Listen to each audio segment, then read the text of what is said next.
Guys, nariban ko na to pero 1 week pinabalik ko at may kulot pa bandang ulo bandang roots banda. Yan, niriban ko siya ulit. Hindi naman daw, nag-shampoo naman daw siya, hindi nag-conditioner. Ngayon niriban ko, hindi naman siya nag-straight. Nung number 1 na tinitingnan ko pagkabanlaw ko, di naman siya nag-straight. Ngayon, ang ginagawa ko kay alas 10:30 na ng gabi, Naka-video na pala naka-on. sinashampoo ko. Sinasabon ko ng panglaba para matanggal talaga lahat ang mga oil niya. Grabe oil ng oil niya. Kaya keratin. Sabon, panglaba ang ginamit ko. 2 beses ko din nasabunan.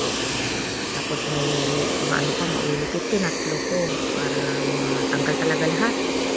Wala na kayo clarifying shampoo. Wala na yung ubos na at gabi na yun. 10 PM na. Kaya sinabon ko na lang siya tanggal na lahat ng oil niya. Ngayon, nilagyan ko sa ulit ng pangriba ng number 1. Ayun, sa dali lang. 30 minutes na isip. Binag-blend ko na para mabilis lang talaga siya. Ayan. Nag-effect naman. Ayun. Pagkatapos nyan guys,